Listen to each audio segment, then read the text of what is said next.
নমস্কার বন্ধুরা, কেমন আছেন সবাই? আশা করি ভালো আছেন। আজ আমি বানাবো পালং পানির।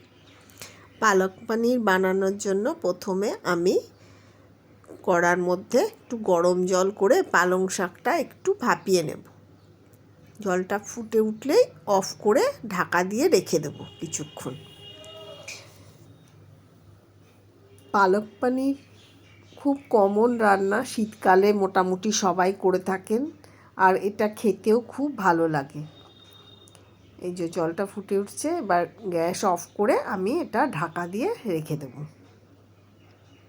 এবার কিছুক্ষণ রাখার পরে এটাকে তুলে নিয়ে আমি একটা বাটিতে জলের মধ্যে খানিকটা বরফ দিয়ে রেখেছি। ঠান্ডা জলে দিলে রঙটা না সুন্দর সবুজ থাকে পালং শাকে রান্না করার পরেও, নালে একটু কালচে দেখতে হয় পালক পানির। আর এদিকে আমি পনিরগুলো টুকরো করে কেটে নিয়েছি। একটু গরম জল করে একটা বাটিতে ঢেলে নিয়ে ওর মধ্যে একটু নুন দিয়ে নেব, দিয়ে পনিরগুলো ভেজে ওর মধ্যে ভিজিয়ে রাখবো, তাহলে পনিরগুলো খুব নরম থাকে। আর পালং শাকটা ওই ঠান্ডা জলের মধ্যে, বরফ দেওয়া জলে কিছুক্ষণ রেখে তারপরে ছেঁকে রেখে দেবো। কড়ার মধ্যে একটু ঘি দিয়েছি আর একটু সাদা তেল দিলাম। ঘি দিলে গন্ধটা ভালো হয় এই রান্নায়। এর মধ্যে গরম হলে এবার পনিরগুলো খুব হালকা করে ভেজে নেব। ভেজে ওই নুন দেওয়া জলটায় ভিজিয়ে রেখে দেব কিছুক্ষণ। আমার এই রান্না যদি আপনাদের ভালো লেগে থাকে তাহলে আমার চ্যানেলটা একটু সাবস্ক্রাইব করে দেবেন। আর আপনারা এইভাবে পালক পানির বানিয়ে খেয়ে আমাকে কমেন্ট করে জানাবেন কেমন লাগলো। আশা করি ভালোই লাগবে। পনিরটা ভেজানো হয়ে গেল। এবার কড়ার মধ্যে আমি আবার সাদা তেল দেব। এই যে এদিকে পেঁয়াজ, রসুন, আদা আর লঙ্কা আর টমেটো আমি কেটে রেখেছি।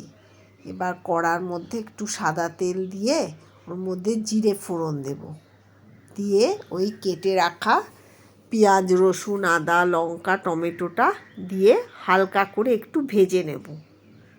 বেশি কড়া ভাজবো না, হালকা একটু যখন নরম হবে এগুলো তুলে রেখে দেব। এই যে নরম হয়ে গেছে, ভাজা হয়ে গেছে।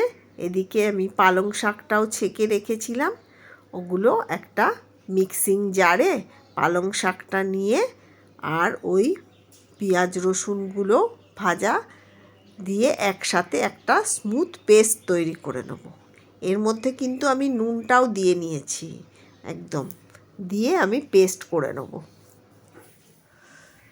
একসাথে। এই যে আমার পেস্ট তৈরি করা হয়ে গেছে। এবার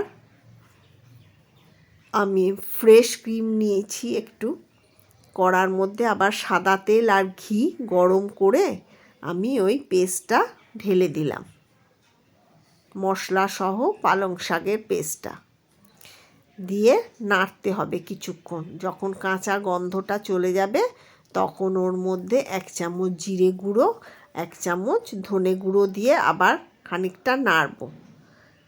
আর একটু চিনি দেব, এটা একটু চিনি দিতে হবে, একটু মিষ্টি মিষ্টি ভালো লাগে। ঝালটা যে যেমন স্বাদ অনুযায়ী খাবেন। আমি একটাই কাঁচা লঙ্কা দিয়েছি, লঙ্কাটা আমার খুব ঝাল ছিল, ওই জন্য একটাই কাঁচা লঙ্কা দিয়েছি। চিনি দিয়েছি আর দিলাম গরম মশলা গুঁড়ো, দিয়ে ভালো করে নাড়া হয়ে গেলে পনিরগুলো এবার জল থেকে তুলে এর মধ্যে দিয়ে দেব, দিয়ে মিশিয়ে নিলেই, ভালো করে মিশিয়ে নিলেই এবার মিশে গেলে এবার ওপর থেকে আমি ফ্রেশ ক্রিমটা ঢেলে দিলাম।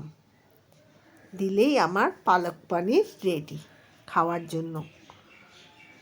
রুটি, পরোটা, লুচি দিয়ে ভীষণ ভালো লাগে এই শীতকালে পালক পানির।